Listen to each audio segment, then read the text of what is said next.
ओम सर्वमंगला मंगल्ये शिवे सर्वात्र साधिके शरण्यस्त्रम्भके गौरी नारायणी नमस्तुते।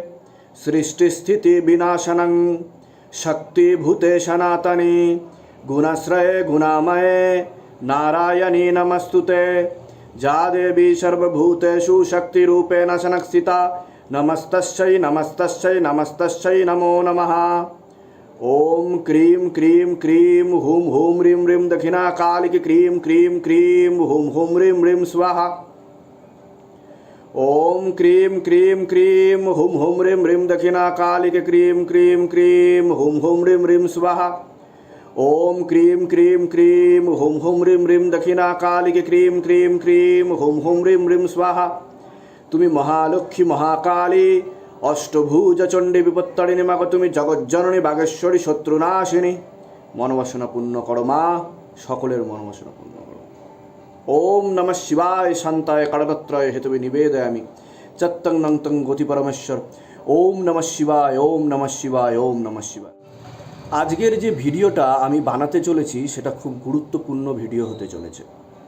যারা যারা শিবধামে আসতে চলেছেন বা যারা আসার কথা ভাবছেন তাদের উদ্দেশ্যে কিন্তু আমি আজকের এই ভিডিওটা বানাচ্ছি। এখন দেখা যাচ্ছে যে বিভিন্ন প্রান্ত থেকে দূর দূরান্ত থেকে শিবধামের ভক্তরা, শিবধামের শিষ্যরা শিবধামে সেবা নিতে আসছেন। নয় তারা ইউটিউবে ভিডিও দেখে অনুপ্রাণিত হয়ে আসতে চাইছেন, নয় কোনো ভক্ত শিবধাম থেকে লাভ পেয়ে তাদেরকে বলছেন শিবধামে যেতে। তো নতুন আপনারা আসতে চলেছেন শিবধামে। সবার আগেই তো আমি বলবো, যদি আপনারা অ্যাপয়েন্টমেন্ট না পেয়ে থাকেন তাহলে যেই 4টে নাম্বারে অ্যাপয়েন্টমেন্ট দেওয়া হচ্ছে সেই 4টে নাম্বারে কিন্তু আপনারা মেসেজ করুন, চেষ্টা করুন, ধৈর্য ধরুন। অবশ্যই শিবধামের কৃপা আপনাদের উপর হবে এবং আপনারা শিবধামে আসতে পারবেন।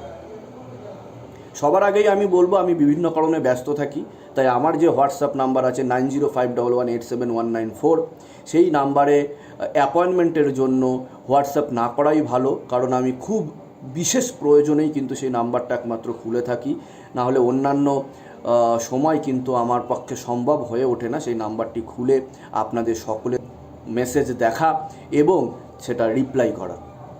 তো আমি বলবো বাদবাকি যেই নম্বরগুলো আছে সেই নম্বরগুলোতে আপনারা ভালো করে চেষ্টা করুন, অবশ্যই কিন্তু আপনারা অ্যাপয়েন্টমেন্ট পাবেন। নাম্বারগুলো এখানে দিয়ে দেওয়া হচ্ছে, আপনারা দেখে নিন। অনেকেই দূর দূরান্ত থেকে বিভিন্ন মানুষের কাছ থেকে শুনেছেন শিবধামে কিভাবে যেতে হয়, শিবধামে গেলে কি কি লাগে এবং শিবধামের যাওয়ার প্রক্রিয়া কি, কিভাবে গেলে শিবধামের সেবা পাওয়া যায়। সবার আগেই আমি বলবো, যদি কেউ আপনাকে সাজেস্ট করে থাকেন যে শিবধামে এই এই জিনিস নিয়ে যেতে হয়, তারা কিন্তু আপনার সুবিধের জন্যই বলছে। কিন্তু আপনাদের একটা বিষয় বোঝার ব্যাপার আছে, সেটা হচ্ছে আমি আপনাদেরকে সকলকে বলবো যে আগে থেকেই কিন্তু আপনারা কোনো ক্রিয়া সামগ্রী শিবধামে নিয়ে চলে আসবেন না। যেমন যারা দূর দূরান্ত থেকে আসছেন তারা অনেক সময় দেখা যাচ্ছেন জমি বন্ধনের জন্য 8টা গজাল, 10 টাকার কালোকার, এছাড়া শালু কাপড়, জল, তেল, কর্পূর, ধূপকাঠি ইত্যাদি ইত্যাদি এক্সেট্রা যাই ক্রিয়া সামগ্রী আছে কিনা তারা আগে থেকে প্রিপেয়ার্ড হয়ে নিয়ে চলে আসছে। এর ফলে আপনাদেরই বিভিন্ন সমস্যার সম্মুখীন হতে হচ্ছে। যেমন আপনাদের বেশি খরচা হয়ে যাচ্ছে। কীরকম খরচা? যেমন ধরুন আপনাদের জমি বন্ধন লাগবেই না, আপনাদের গৃহবন্ধনের আদেশ আসছে, তাহলে 8টা গজল আপনাদের কোনো কাজেই লাগছে না, আপনারা সেক্ষেত্রে আপনাদের টাকাটা ওয়েস্ট হলো। এমনকি আপনাদের দেখতে পাওয়া যাচ্ছে গৃহবন্ধন লাগছে না, শুধুমাত্র জমি বন্ধন লাগছে, তাহলে শালুকের কাপড় কেনার প্রয়োজনীয়তা নেই। অতএব আমি যেটা বলতে চাইছি সেটা হচ্ছে, বাবার আদেশ যতক্ষণ না হচ্ছে ততক্ষণ কোনো দোকান থেকে বা কোনো জায়গা থেকে বা কারোর কথা শুনে আপনি কখনোই ক্রিয়া সামগ্রী নিয়ে আসবেন না।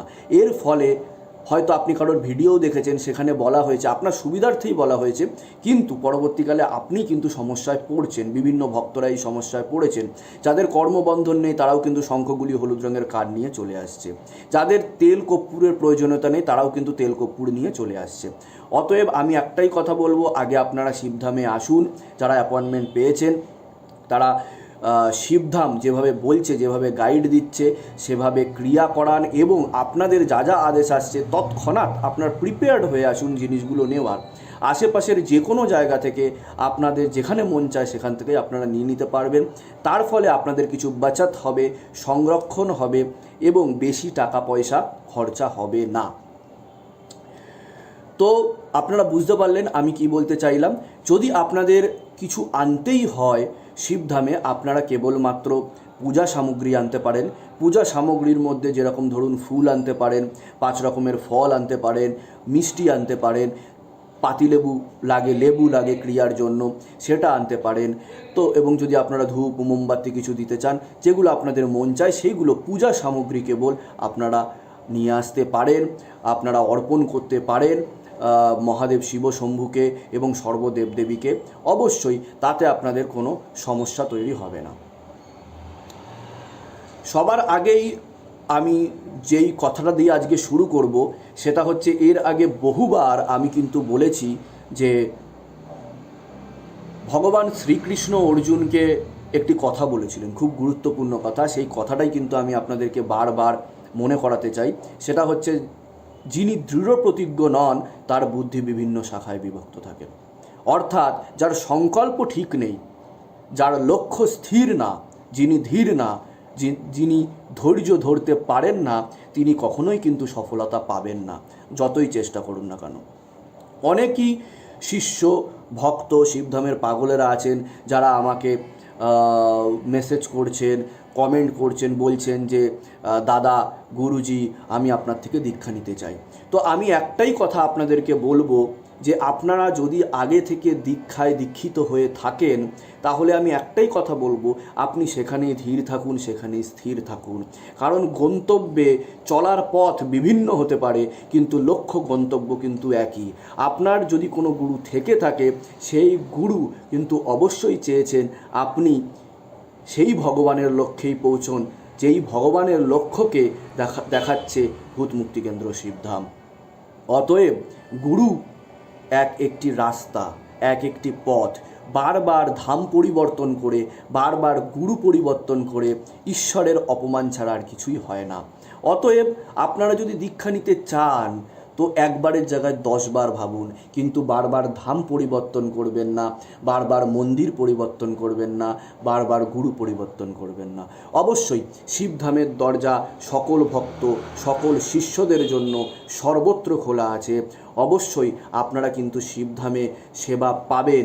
আপনারা অবশ্যই জাতি ধর্ম বর্ণ নির্বিশেষে, এখানে কোনো কিন্তু জাত ধর্ম বর্ণ এসবের কিন্তু কোনো ব্যাপার নেই, আপনারা সকলেই এখানে আসতে পারেন। শুধু আমি এটুকুই বলবো যে বারবার ধাম পরিবর্তন করে কিছু হয় না। সময়ের আগে আর ভাগ্যের বাইরে কোনো কিছুই হয় না। অতএব আপনার লক্ষ্য স্থির রাখুন, আপনি ঈশ্বরের ধ্যানে মগ্ন থেকে তাকে স্মরণ করুন এবং যারা শিবধামে এসছেন বা শিবধামের ভিডিও দেখছেন তারা শিবধামের নিয়ম বিধি পালন করুন এবং শক্তির সাথে এগিয়ে চলুন। অবশ্যই আপনি কিন্তু আপনার লক্ষ্যে পৌঁছাতে পারবেন। এবার আমি যেই প্রশ্নটা নিয়ে আপনাদের কাছে এসেছি, খুব গুরুত্বপূর্ণ একটা প্রশ্ন। সেই প্রশ্নটা হচ্ছে, আমাকে একজন ভক্ত যিনি থাকেন লন্ডনে, হ্যাঁ, একজন বাঙালি ভক্ত অনিল সেনগুপ্ত যার নাম, তিনি কিন্তু আমাকে একটা প্রশ্ন করেছেন। এর আগে বহুবার প্রশ্ন করেছেন, আমি কিন্তু তার উত্তর দিতে পারিনি আমি বিভিন্ন ব্যস্ততার কারণে। তিনি খুব গুরুত্বপূর্ণ একটা প্রশ্ন করেছেন যে বিভিন্ন জাতি ধর্ম বর্ণ, এই যে আমাদের একটা ভেদাভেদ তৈরি হয়, কেউ বলে আমার ধর্ম বড়, কেউ বলে আমার ধর্ম বড়, তো এইগুলো কবে থেকে কিভাবে তৈরি হলো? এবং ভগবান ঈশ্বর যদি সত্যিই থাকেন তাহলে বেদান্তে কেন আমাদের জাতি ধর্ম বর্ণকে আলাদা করে দিয়ে গেলেন? তো আমি সবার আগেই একটা কথা আপনাদের সকলকে বলতে চাই, সেটা হচ্ছে ভগবান হচ্ছে একজনই এবং তার নাম বিভিন্ন গ্রন্থে, বিভিন্ন ধর্মগ্রন্থে আলাদা আলাদা রাখা হয়েছে। কেউ তাকে বলছেন গড, কেউ তাকে বলছেন আল্লাহ, কেউ তাকে বলছেন মারঙ্গুরু, কেউ তাকে বলছেন ভগবান কৃষ্ণ। তো আলাদা আলাদা আলাদা আলাদা সমস্ত ধর্ম আছে। সবার আগে আমি বলবো, যদি আপনি হিন্দু ধর্মের হয়ে থাকেন, আমি এটা হিন্দু ধর্মের ক্ষেত্রে বলছি, কারণ তিনি আমাকে উল্লেখ করেছেন হিন্দু ধর্মে 4টে ভাগ আছে। জেনারেলি আমরা যদি শাস্ত্র পড়ি তাহলে ঋগ্বেদ, সামবেদ, যজুর্বেদ এবং অথর্ববেদে 4টে ভাগের কথা বলা হয়েছে। সেটা হচ্ছে ব্রাহ্মণ, ক্ষত্রিয়, বৈশ্য, শূদ্র। এই যে 4টে ভাগ আছে, এই 4টে ভাগ কেন ঈশ্বর করে দিয়ে গেলেন, অর্থাৎ ব্রাহ্মণেরাই কেন বেশি অ্যাডভান্টেজ পাচ্ছেন ঈশ্বরের সান্নিধ্য পাওয়ার জন্য, কেনই বা ব্রাহ্মণদের থেকে বেশি তুষ্ট হচ্ছেন ভগবান। তো এটা কি জাস্টিস হচ্ছে? তার প্রশ্ন হচ্ছে একটাই। খুব ভালো এবং গুরুত্বপূর্ণ একটি প্রশ্ন করেছেন উনি। সবার আগেই তো আমি বলবো শিবধামের তরফ থেকে অনেক আশীর্বাদ, অনেক শুভকামনা। আপনি সুস্থ থাকুন, ভালো থাকুন এবং আপনার পরিবারও সুস্থ থাকুক, ভালো থাকুক, এই শুভকামনা করি শিবধামের তরফ থেকে। এই প্রশ্নের উত্তরে আমি একটাই কথা বলবো, যারা বেদ পড়েছেন বা যারা ভগবদ গীতাকে একটু গভীরে গিয়ে পড়েছেন, তারা জানেন ভগবান শ্রীকৃষ্ণ স্বয়ং বেদে, বিভিন্ন পুরাণে, বিভিন্ন শাস্ত্রে এবং ভগবদ্গীতায় বলেছেন ব্রহ্মচর্য, ক্ষত্রিয়, বৈশ্য, শূদ্র হচ্ছে প্রত্যেকটা মানুষের কর্ম এবং গুণে হয়। অর্থাৎ ব্রাহ্মণের ঘরেও কিন্তু বৈশ্য এবং শূদ্র জন্মাতে পারে, শূদ্রের ঘরেও কিন্তু ব্রাহ্মণ এবং বৈশ্য জন্মাতে পারে, এবং ক্ষত্রিয়র ঘরেও কিন্তু ব্রাহ্মণ, ক্ষত্রিয়, বৈশ্য, শূদ্র জন্মাতে পারে। অতএব ভগবান কৃষ্ণ কি বলেছেন বা ভগবান কি বলেছেন? ভগবান বলেছেন আপনার কর্মগুণে যদি আপনি ঈশ্বরকে সঠিকভাবে স্মরণ করেন এবং যা আপনার মধ্যে যদি ব্রহ্মত্ব থাকে, অর্থাৎ ব্রহ্মগুণে যদি আপনি গুণী হন এবং আপনি কর্মগুণে যদি আপনি ব্রাহ্মণ হন, অতএব আপনি ব্রাহ্মণ। অর্থাৎ জন্মসূত্রে কখনোই কিন্তু আপনি ব্রাহ্মণ, ক্ষত্রিয় বা বৈশ্য বা শূদ্র নন। এটা দেখতে পাওয়া যায়, আমরা যদি ইতিহাসে চলে যাই তো বিভিন্ন সময়ে দেখতে পাওয়া গেছে নিজেদের সুবিধার্থে ব্রাহ্মণের ছেলেমেয়েরা নিজেদেরকে দাবি করে যে আমি ব্রাহ্মণ। যেমন রাজার ছেলেরা দাবি করে আমি রাজা, ক্ষত্রিয় ছেলেরা কিন্তু দাবি করে আমি ক্ষত্রিয়। অতএব বৈশ্য এবং শূদ্র যারা থাকেন তারা কিন্তু নিপীড়িত হয় এবং অত্যাচারিত হয়। আমরা যদি ইতিহাস ঘাঁটি তাহলে আমরা দেখতে পারবো প্রথা বলে এক ধরনের প্রথা ছিল, যেখানে আমরা দেখতে পাবো যে নিম্ন স্তরের যেই সমস্ত মানুষ ছিলেন যারা বৈশ্য এবং শূদ্র থেকে বিলং করতেন, তাদেরকে কিন্তু নোংরা নোংরা কাজ করানো হতো এবং তাদের উপর অত্যাচার করা হতো। অর্থাৎ তারা কিন্তু কোনো দিনও ভালো মানুষের সংস্পর্শে, মানে উচ্চকোটির মানুষ যারা সেটা মনে করতেন যে আমরা উচ্চকোটির মানুষ, আমাদেরকে ছোঁয়া যাবে না, ওদের হাতের জল খাওয়া যাবে না, আপনি যদি একটু পাস্টের দিকে চলে যান তাহলেই কিন্তু এই ধরনের ভাবনাধারা কিন্তু বিভিন্ন সমাজে ছিল। এটা একদমই ভুল এবং আজকের সমাজেও কিন্তু এটা রয়েছে। যেমন ধরুন আপনি কোনো একটা চাকরিতে বসতে চলেছেন বা কোনো একটা গভর্নমেন্টের কোনো একটা কিছুতে আপনি অ্যাপ্লাই করতে চলেছেন, তো সেক্ষেত্রেও কিন্তু আপনার কাস্ট দেখা হয় যে আপনি কি জেনারেল, আপনি কি শিডিউল কাস্ট, আপনি কি শিডিউল ট্রাইবস, আপনি কি ওবিসি, তো আপনি কোন সম্প্রদায় থেকে বিলং করছেন সেটা কিন্তু দেখতে চাওয়া হয়। এটা কিন্তু একটা টাইম এমন চলে এসেছিল যে আমাদের যে শাস্ত্র জ্ঞান, শাস্ত্র পরম্পরা, এটা কিন্তু আমরা হারিয়ে ফেলেছি বিভিন্ন সময়ের খাদে। তো এই যে কৃতদাস প্রথা, এই কৃতদাস প্রথায় অত্যাচারিত হয় বিভিন্ন মানুষ, তার ফলে তারা বাধ্য হয়ে বিভিন্ন ধর্মকে অবলম্বন করে এবং তখনই কিন্তু এই বিভিন্ন ধর্মের সৃষ্টি হয়। মুসলিম ধর্ম বলুন, বৌদ্ধ ধর্ম বলুন, খ্রিস্ট ধর্ম বলুন, জৈন ধর্ম বলুন, এবং এটা হয় একমাত্র মানুষ নিজেদের সুবিধার্থে, নিজেদের স্বার্থ সিদ্ধির উদ্দেশ্যে এই সিস্টেমটা চালু করেন। অতএব আমার বলার উদ্দেশ্য হচ্ছে এটুকুই যে যখন আপনি আপনার কোনো ছেলে বা আপনার মেয়েকে যখন আপনি বিয়ে দিতে যাচ্ছেন তখনও কিন্তু আপনি দেখছেন যে আমাদের বংশ হওয়া উচিত, অর্থাৎ ব্রাহ্মণের বিয়ে ব্রাহ্মণের সাথে হওয়া উচিত, ক্ষত্রিয়র বিয়ে ক্ষত্রর সাথে হওয়া উচিত। তো এইগুলো বোঝার ব্যাপার আছে। অর্থাৎ এখনও অবধি কিন্তু আপনি কুসংস্কারে আচ্ছন্ন হয়ে আছেন, অন্ধকারের মধ্যে আবদ্ধ হয়ে আছেন। তো এই সমস্ত ভাবগুলো আপনি দূরে সরিয়ে দিন। মানুষ ঈশ্বরের সৃষ্টি, তার কোনো জাত হয় না, তার কোনো বর্ণ হয় না। তিনি যদি ঈশ্বরে বিশ্বাসী হন, অতএব তিনি যেই ধর্মেরই হন না কেন তিনি সমান, অর্থাৎ সকল মানুষ সমান।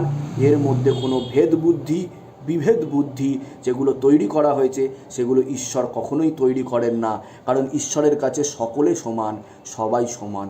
তো আপনার বিভিন্ন রকম ডাউট তৈরি হয়েছে যে ব্রাহ্মণ ক্ষত্রিয় বৈশ্য শূদ্র। তবে এই ব্রাহ্মণ ক্ষত্রিয় বৈশ্য শূদ্র কিন্তু একদমই কর্ম এবং গুণে হয়, যেটা ভগবান শ্রীকৃষ্ণ বিভিন্ন শাস্ত্রে বলে গেছেন, ভগবদ্গীতায়ও বলে গেছেন যে কর্ম এবং গুণে, অর্থাৎ ব্রাহ্মণের ঘরেও কিন্তু ক্ষত্রিয় এবং বৈশ্য শূদ্র তৈরি হতে পারে। অর্থাৎ আপনার কর্ম যদি খারাপ হয়, আপনি যদি কুকাজ নিম্ন স্তরের কাজ করেন, তাহলে কিন্তু আপনি বৈশ্য শূদ্র হবেন। এবং আপনার জন্য মধ্যে যদি ব্রহ্মত্ব থাকে, ব্রহ্মগুণে যদি আপনি গুণী হন, আপনার কর্ম যদি ব্রহ্মের সমান স্বচ্ছ হয়, সরল হয়, সত্য হয়, অতএব আপনি কিন্তু ব্রাহ্মণ। সেজন্যই কিন্তু আগে বিভিন্ন রকম স্পিরিচুয়াল প্র্যাকটিসেস করানো হতো, যেগুলো এখন কিছু কিছু জায়গায় এবং শিবধামে যেগুলো করানো হচ্ছে, সেটা হচ্ছে ব্রহ্মচর্য।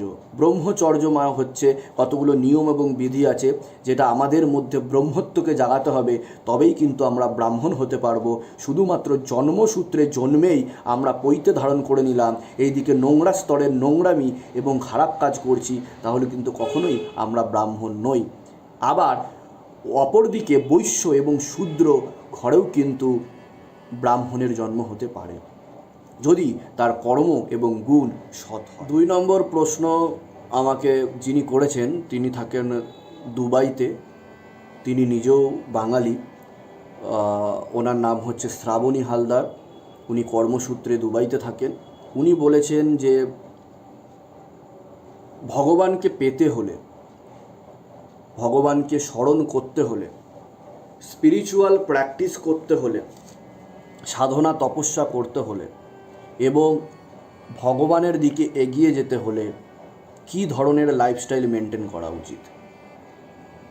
সেক্ষেত্রে সেই সমস্ত মানুষদের যারা ভগবানের শরণাপন্ন হন, তাদের কি নিরামিষ আহার করা উচিত, না তারা আমিষ খেয়েও ভগবানের ঈশ্বর সাধনায় যুক্ত হতে পারেন?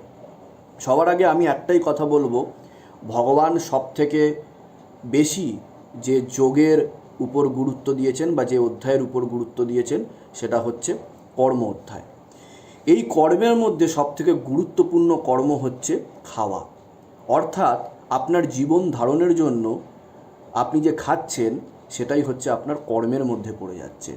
What you eat you become, if you eat pain you will get pain. আপনি যদি ব্যথা খান অবশ্যই আপনি কিন্তু ব্যথা পাবেন। ভগবান শ্রীকৃষ্ণ এখানে ভগবদ্গীতায় বলেছেন সর্ব ইয়ানিষু কন্তেয়া, অর্থাৎ যেই সমস্ত প্রাণী নড়ে চড়ে, কথা বলে, সেক্স করে, বংশবৃদ্ধি করে, তাদের মধ্যে আত্মা রয়েছে। আত্মা মানে স্পিরিট, সোল রয়েছে। অর্থাৎ আপনি যখন কোনো মুরগি, পাঠা, গরু, ছাগল, মাছ, কোনো পাখিদের কেটে ভক্ষণ করছেন, খাচ্ছেন, তখন কিন্তু সে ব্যথা পাচ্ছে, সে কষ্ট পাচ্ছে, সে কষ্টে ছটপট করে তড়পে তড়পে মরছে এবং ঈশ্বরের কাছে প্রার্থনা করছে, হে ঈশ্বর আমাকে বাঁচাও, কেন আমার এরকম নির্মম হত্যা হচ্ছে। তো আপনার একটা ফান্ডামেন্টাল বুদ্ধিতে আপনি বুঝতে পারেন, অনেকেই এখানে আমাকে প্রশ্ন করবেন যে তাহলে তো গাছেরও প্রাণ আছে, তাহলে সেটা তো মেরে খাওয়াটা সেটাও তো একটা ক্রুয়েলটি। তো আমি ধীরে ধীরে আপনাদেরকে এক্সপ্লেন করি। আপনি যদি কোনো ছাগলের, কোনো মুরগির যদি আপনি পা কাটেন বা ডানা কাটেন তাহলে কি সেটা গজাবে? আপনার যদি একটা হাত কেটে নেওয়া হয় সেটা কি আর গজাবে? কিন্তু আপনি যদি কোনো গাছ থেকে একটা ফুল ছিঁড়ে নেন, একটা ফল ছিঁড়ে নেন বা একটা ডাল কেটে দেন, তাহলে কিন্তু সেটা আবার গজাবে, সেটা কিন্তু আবার প্রমোট করবে, গ্রোথ হবে সেটা। সবার আগেই আমি বলে দিই, গাছ কেটে খাওয়া সেটাও কিন্তু ক্রুয়েলটির মধ্যেই পড়ে, কিন্তু সেটা একটা মিনিমাম একটা সম্ভাবনা আমাদের বেঁচে থাকার, সাহায্য আমরা নিতেই পারি, আমি সেটাকেও বলবো অন্যায়। কিন্তু এক্ষেত্রে আমাদের কিছু সায়েন্স বা কিছু বিজ্ঞান বুঝতে হবে। একটা হচ্ছে গাছেদের 5টা সেন্সেস থাকে না, এবং গাছ 2 প্রকারের হয়। ম্যাক্সিমাম প্রকারের যে গাছ আছে তাদের কিন্তু শুধুমাত্র ফিলিং সেন্সেশন থাকে, অর্থাৎ তারা কিন্তু ব্যথা পায় না। আর কিছু কিছু গাছ আছে যারা কিন্তু ব্যথা পায়, যেমন কোনো ধরনের পতঙ্গভুক্ত যে গাছ আছে, যেগুলো ইনসেক্ট পতঙ্গ ধরে খায়, যেগুলো আমেরিকার জঙ্গলে, অ্যামাজনের জঙ্গলে দেখতে পাওয়া যায়, সেই সমস্ত যেই গাছগুলো আছে সেই গাছগুলোর কিন্তু ব্যথা পায়। সেগুলোকে যদি মারা হয়, কাটা হয়, অবশ্যই তারা কিন্তু ব্যথা পায়। কিন্তু ম্যাক্সিমাম যেই সমস্ত গাছ আছে তারা কিন্তু ব্যথা পায় না, তাদের ফিলিং সেন্সেশন আছে। অর্থাৎ যখন আপনি তাদেরকে স্পর্শ করছেন বা তাদের সামনে দিয়ে যাচ্ছেন, আপনার এনার্জিকে তারা ফিল করতে পারে। ফিলিং সেন্সেশন এবং ব্যথা পাওয়া দুটোর পার্থক্য কিন্তু আলাদা আলাদা। যেহেতু মানুষ এবং অন্যান্য প্রাণীর মধ্যে, যাদের মধ্যে 5টা সেন্সেস আছে, তারা ব্যথাও পায়, ফিলও করে, দুটোই থাকে তাদের।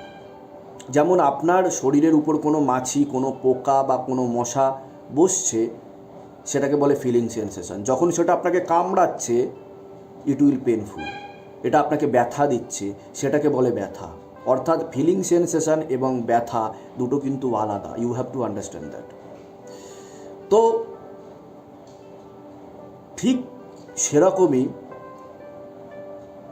সায়েন্স যেটা বলে, ব্যথা পেতে গেলে কিন্তু ব্রেনের দরকার হয়, নার্ভাস সিস্টেমের দরকার হয়, নার্ভ দরকার হয়। অতএব আপনি কুকুর, বিড়াল, ছাগল, পাখি দেখুন, সকলেরই কিন্তু একটা ব্রেন আছে, একটা মস্তিষ্ক আছে, তার নার্ভ আছে। তো সে কারণেই কিন্তু তারা ব্যথা পায়। ব্যথা অর্থাৎ কষ্ট, পেন। কিন্তু গাছের কিন্তু কোনো ব্রেন নেই। আপনি একটু সায়েন্স ঘেঁটে দেখুন, ব্রেন নেই অর্থাৎ আত্মাও নেই, কিন্তু গাছের ফিলিং সেন্সেশন আছে। আপনি যদি বলেন কর্মের খাতায় গাছ মেরে খাওয়া কি কুকর্ম নয়, কোনো পাপ লাগে না? অবশ্যই। কিন্তু আমাদের এটা, আমরা মিনিমাম এটুকু আমরা খেতেই পারি ভগবানের কাছে পৌঁছাতে গেলে। অতএব আমাদেরকে কাইন্ড হতে হবে, আমাদের দয়ালু হতে হবে, আমাদের ক্রুয়েলটিকে ত্যাগ করতে হবে। আমাদের যে সমাজ ব্যবস্থা, আমাদের যে সিস্টেম, সেই সিস্টেমটা এমনই সিস্টেম যে পড়াশুনোর ক্ষেত্রেই আপনাদেরকে শিখিয়ে দেওয়া হচ্ছে, এডুকেশন সিস্টেমে, যে আপনি ক্রুয়েল হন, এটাতে কোনো পাপ নেই। যখন আমি দেখতে পাচ্ছি একটা কলেজের ল্যাবরেটরিতে, একটা স্কুলের ল্যাবরেটরিতে, সায়েন্সের ল্যাবরেটরিতে একটা স্টুডেন্টকে শিক্ষা দেওয়া হচ্ছে, একটা আরশোলাকে মেরে কেটে তাকে শিক্ষা দেওয়া হচ্ছে, একটা ব্যাঙকে মেরে কেটে আঘাত করে শিক্ষা দেওয়া হচ্ছে, তাহলে এটা কি ধরনের ব্যবস্থা হতে পারে? এর মধ্যে কি ক্রুয়েলটি নেই? তো আমরা প্রথমেই কিন্তু আমাদের যে সমাজ ব্যবস্থা আছে সেখানে ঢুকিয়ে দিচ্ছি এটাই নিয়ম, এটাই নিয়ম। আপনি যদি কোনো জিনিসকে সৃষ্টি করতে না পারেন, সেই জিনিসটাকে মেরে কেটে বিনষ্ট করা, খাবার অধিকারও আপনার নেই। এটা আপনাকে বোঝা উচিত, কারণ আপনি সেটা সৃষ্টি করতে পারেন না, এর অধিকারী আপনি নন। সেটা একমাত্র ভগবানই পারেন, একমাত্র ঈশ্বরই পারেন। একটু যদি সায়েন্টিফিক্যালি, একটু যদি লজিক্যালি আপনি বোঝেন, তাহলেই আপনি বুঝতে পারবেন। আপনি একটু খেয়াল করে দেখবেন, যারা ভেজিটেরিয়ান হন, যারা নিরামিষ আহার করেন, তারা কিন্তু দীর্ঘদিন ধরে বাঁচেন এবং তাদের রোগ প্রতিরোধ ক্ষমতা অনেক বেশি থাকে। তারা বিভিন্ন রোগে আক্রান্ত চট করে হন না, এবং তারা কিন্তু খুব চট করে ক্রোধী হন না, রেগে যান না। এবং তাদের যে 5টা যে নরকের দরজা আছে, যেটা আমি বলেছি 5টা নরকের দরজা আছে, কাম, ক্রোধ, লোভ, মোহ, অহংকার, এই 5টা যে দরজা আছে, এই 5টা দরজা কিন্তু বেশিরভাগ ক্ষেত্রে বন্ধ থাকে। অর্থাৎ তারা কিন্তু ইন্দ্রিয় আসক্ত হন না, তারা নিজেদেরকে কন্ট্রোল করতে পারেন, নিয়ন্ত্রণ করতে পারেন, এবং তার ফলে তাদের কিন্তু আয়, উন্নতি সব কিছুই বেশি হয়, এবং তারা কিন্তু অনেক দিন ধরে বেঁচে থাকেন এবং ভগবানের কৃপাও লাভ করেন, এবং তারা কিন্তু দয়ালু হন, তারা অনেস্ট হন, এবং তারা যে কাজেই যান তারা কিন্তু সফলতা অর্জন করে। আমি কেবলমাত্র, আমার উদ্দেশ্য কেবলমাত্র আপনাদেরকে সৎ পথে পরিচালিত করা। আপনাদের কোনো প্রশ্ন থাকলে অবশ্যই আপনারা করতে পারেন, আমি সেই উত্তর দিতে বাধ্য থাকিব। এবং সকলেই মন্ত্র জপ করতে থাকুন, ওম নমঃ শিবায় শক্তিরূপে গুরুপিরানন্দম নমঃ ওম। আমি এর আগেই বলেছি যে ভগবান কিন্তু সিক্রেট অফ 3 যে ভিডিওটা আমি ছেড়েছিলাম, আপনারা হয়তো দেখেছেন, যে ভগবান নিয়ে ডিবেট করবেন না। আপনি যদি মুসলিম হন তো আপনি আপনার ধর্মকে আপনি ফলো করুন। বিভিন্ন সময়ে যখন ধীরে ধীরে আমাদের ধর্ম হারিয়ে যেতে চলেছে, তো ঈশ্বরই কিন্তু বিভিন্ন মেসেঞ্জার অফ গডকে পৃথিবীতে পাঠিয়েছেন ধর্ম রক্ষার উদ্দেশ্যে, অসুর বধ করার উদ্দেশ্যে। অর্থাৎ হতে পারে হয়তো ধর্মের নাম পরিবর্তিত হয়েছে, ঈশ্বরের নাম পরিবর্তিত হয়েছে, কিন্তু মূল কথা কিন্তু একই। অর্থাৎ আপনি যদি হিন্দু হন তো আপনি হিন্দু থেকেই ঈশ্বরকে পেতে পারবেন। আপনি যদি মুসলিম হন, আপনি মুসলিম থেকেও কিন্তু ভগবান অর্থাৎ আল্লাহকে পেতে পারবেন। আপনি যদি খ্রিস্টান হন, আপনি গডকে পেতে পারবেন, অর্থাৎ ভগবান আল্লাহকে পেতে পারবেন। এবং আপনি যে ধর্মেরই হন না কেন, আপনি সেই ধর্মের থেকেই দ্য সুপ্রিম ক্রিয়েটর অফ অলকে পেতে পারবেন, অর্থাৎ যিনি সব কিছুকে নিয়ন্ত্রণ করছে তাকে পেতে পারবেন। আজকের ভিডিওটা আমি খুব বেশি এনলার্জ করব না। সকলে সুখে থাকুন, ভালো থাকুন, এবং একটাই আমি কথা বলবো, ঈশ্বরকে ধরে নিন, মহাদেবকে ধরে নিন। একবার যদি সেই আদি গুরু, সেই আদি ধাম মোক্ষধামকে যদি আপনি স্মরণ করে নেন, ধরে নেন, তাহলে আপনার কোনো কিছুই প্রয়োজনীয়তা নেই, বারবার গুরু পরিবর্তন করার প্রয়োজনীয়তা নেই, বারবার ধাম পরিবর্তন করারও প্রয়োজনীয়তা নেই।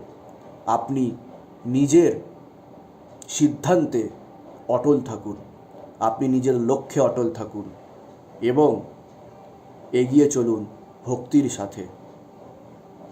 সুস্থ থাকুন, ভালো থাকুন। যাওয়ার আগে আমি বলবো, সকলেই প্রত্যেকেই মন্ত্র জপ করতে থাকুন আর নিয়মবিধি পালন করতে থাকুন শিবধামের। আর যারা সমস্যায় ভুগছেন, আমি এর আগেও বলেছি, 3 দিন নতুনদের জন্য এবং 1 দিন পুরনোদের জন্য আমি করেছি। সোম, বুধ, শুক্র নতুনদের জন্য, আর 1 দিন পুরনো, শনিবার দিন হচ্ছে পুরনোদের জন্য। তো তারা আপনারা আসতে পারেন, কোনো সমস্যা হলে কমেন্ট করবেন।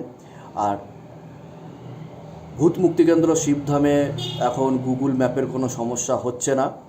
গুগল ম্যাপের লিঙ্ক নিচে দেওয়া হয়েছে। আপনারা যদি মনে করেন যে আপনারা শিবধামে এসে কৃপা লাভ করেছেন এবং শিবধামকে যদি আপনারা ভালোবেসে থাকেন, যদি ভক্তি করে থাকেন, এবং মহাদেবকে যদি আপনি শ্রদ্ধা করে থাকেন, ভক্তি করে থাকেন এবং মহাদেবের ভক্ত হয়ে থাকেন, অবশ্যই 5 স্টার দেবেন এবং শিবধামে যাতে সকলে পৌঁছাতে পারে তাদেরকে সাহায্য করবেন।